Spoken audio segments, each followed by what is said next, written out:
How prepared were you for the scale of what happened here? Oh, not at all. The magnitude is just something that I'd never comprehended. I didn't think that we would end up with landslides like this in Muriwai, ever.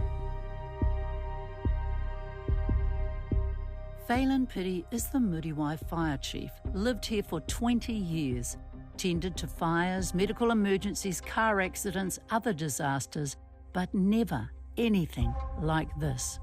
You know, it's the West Coast, we get weather, you get a lot of rain, you get a lot of wind, and you kind of go, okay, well, this is just like a normal winter storm. A normal night in Muriwai. Yeah. But February 13 would soon become anything but. It was a regular training night for Phelan and 8 other volunteer firefighters at the Muriwai station. Then the panicked calls started coming in. Somebody called up and said, oh, in Domain Crescent, there's some water coming through someone's house. And we'd looked at some of the houses. One of the houses I was under, there was clay, like a sort of wall of clay moving under the house. So we knew that that was a risk, and people were trying to dig little trenches around the backs of their houses and things. So when we heard the trees cracking, we were just like, everyone needs to get out and evacuate that area. Travelling in the station 4x4 that night were Dave van Zwanenberg and Craig Stevens. They made their way down Motutara Road, where things turned surreal. The hillside was incredible. It was like someone had a hydrant open. There was water just coming horizontally off the banks.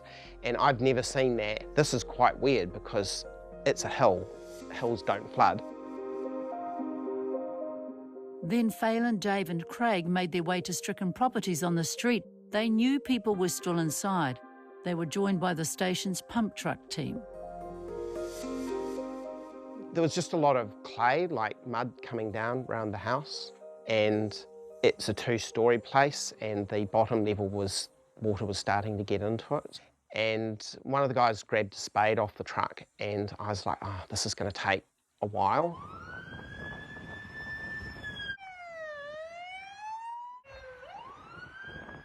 I got off the top of the truck with the shovel, and as I turned, I thought it looked like the house moved. And it's one of those things where you kind of go, well, I just thought I'd imagined it. It can't have been that.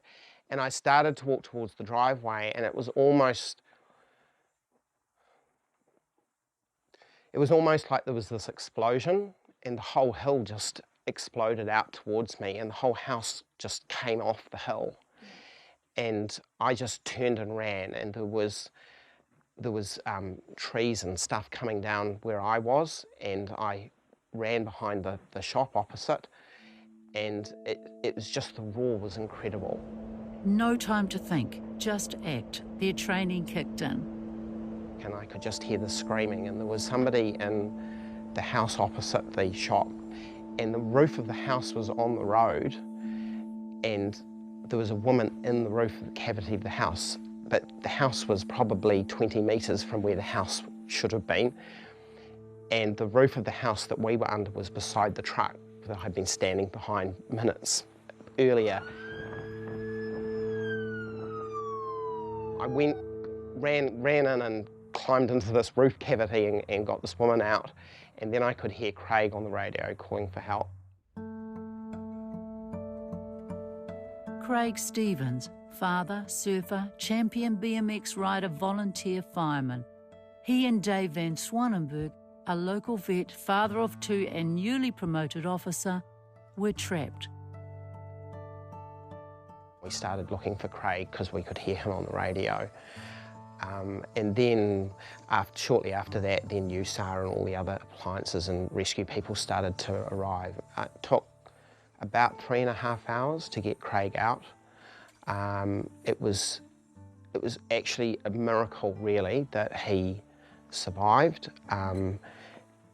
He was under, part of him was under about, I guess, probably over 1 metre of mud and clay.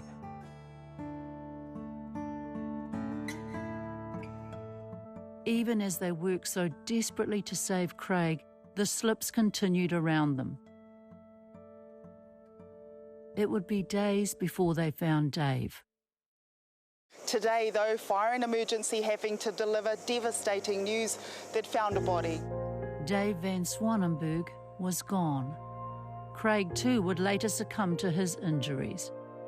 This final journey captured the very essence of Dave Van Zwanenberg. Both men were farewelled as heroes. Dave, New Zealand is indebted to you. You will be greatly missed. Craig, you fought right through to the end, and it's not going to be the same with you gone.